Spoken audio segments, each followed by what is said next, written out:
How did that feel for the first time? The first time I was really shocked because it was on a guy named Ray Midoff.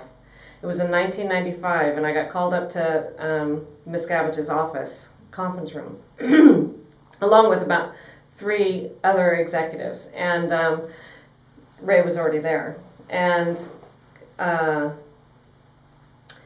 don't even know what it was that set him off, but he was so mad at Ray, and Ray was sitting at attention. I described this on the St. Pete Times, but he was sitting at attention at his conference table in the, Miscavige's office, sitting at attention like this while Miscavige is ranting and raving around the room. And finally, and he was so mad, and we didn't know what. We just kind of came in there and stood off to the side. I don't even know why he wanted us there. But he started hitting him on the head, and he ripped off his name tag and broke it and said, "I'm going to quit, this is all too much," and started kicking chairs and running around the office. He took cash out of his wallet and started throwing it at Ray, saying, "Take this now that I hit you, I'm going to pay you off or something so that you don't motivate on it." And then we were all sent down back to Watchdog Committee with Ray to handle Ray, even though he didn't even tell us what he had done. But that was the first time I saw it. It really had a lot of impact on me because I thought something really bad must have happened, because number one, he wouldn't even tell us what it was, so it was something confidential, and it was something major. And I figured that that Ray must have seriously screwed something up that would set Miscavige so badly over the edge. You have to kind of rationalize it, because you're there, it's your life, it's your crusade, you worked with these people. I'd known Ray since I was 16 years old.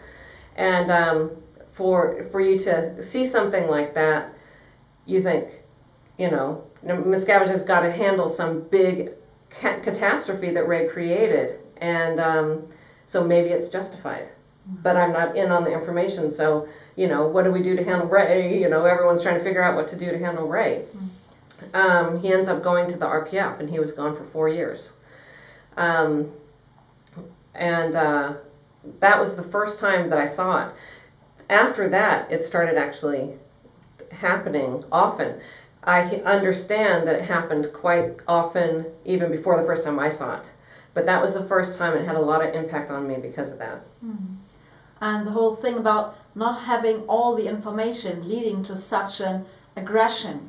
I know. Wasn't that something that happened really often in Scientology? Because as far as we know, it is pretty popular to tell somebody, just don't tell anybody else, you're more important than the others, please keep it confidential, so that the staff, even in the Sea Org, really doesn't know about what happens with the staff. They don't know.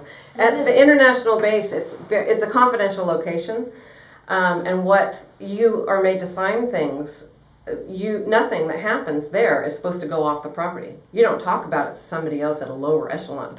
Like, not at all. Otherwise, you're in treason for violation. It's a condition of treason. You're assigned for violation of security. So you don't tell anybody anything that goes on there. Otherwise, you're in hot water. So that's from day one of going on that property. That's one of the basic rules. And all of your communication going off the property is checked by somebody, management-wise, personal, anything, presence, anything. It's all checked, and it's all checked coming in. So there was a lot of screening on that. And if there was anything suspicious about it, you'd get pulled in and asked about it. So that was a way of life. So I certainly wasn't going to be repeating that around to anybody. And within the organization, you don't really talk about it either, because that's something that happened between Ray and David. I remember one time I said, well, when I came down, I said to another staff member, I said, he was really pissed, and he even kicked a chair into blah blah or whatever, and the person's like, "That's black PR," like I'm spreading some lie about David Miscavige, and I realized, okay, this is I shouldn't be talking about it. Anyway, so yeah, you shut up about that kind of thing, especially because he's the one in charge, and nobody knows better than David Miscavige, quote unquote. And we saw a nice little story you told on the internet as well regarding David Miscavige's dog.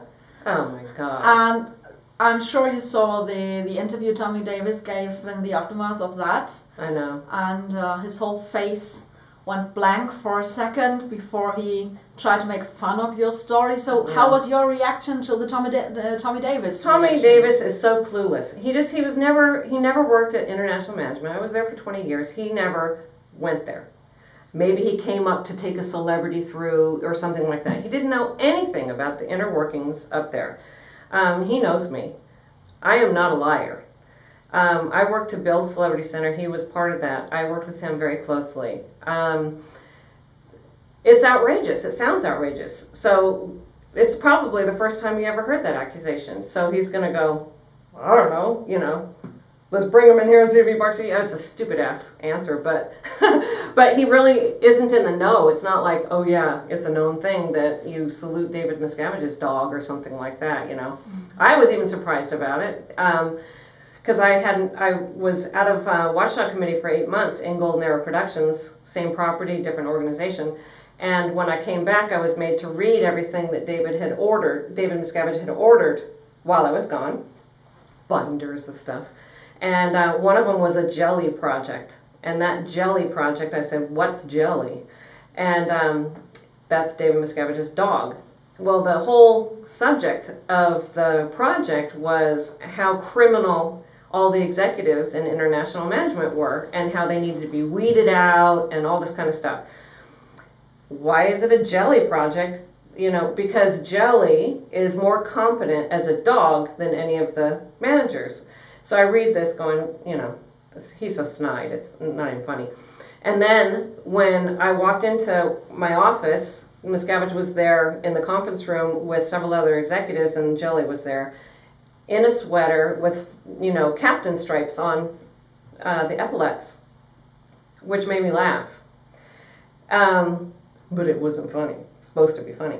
And he let out a little yelp, like a little bark. And I thought, he's probably telling me, can you get me out of this stupid outfit, But Miscavige looks at me and said, he just barked at you.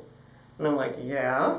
And he said, well, he is trained to detect out ethics and you got something slimy going on or something. I mean, nothing, he didn't make me go do anything about it, but it was just that he would even say that is just ludicrous. And you were all grown-ups in the room, so how did the other staff react to that? They're so kiss his feet type of people, in my opinion, because they're taking the abuse, they're standing by and not doing anything about it. The frame of mind is that he is in charge and he's fully in charge and he's got the power to be able to do anything to you.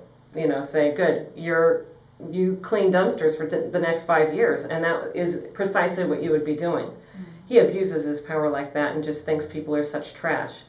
But he's able to do that. So you don't snicker, you don't non-comply, you act very, your knees wobbling in his presence type of thing. So nobody did anything about it, or say anything, or write a report or anything like that, unless you want to get toasted. Mm-hmm.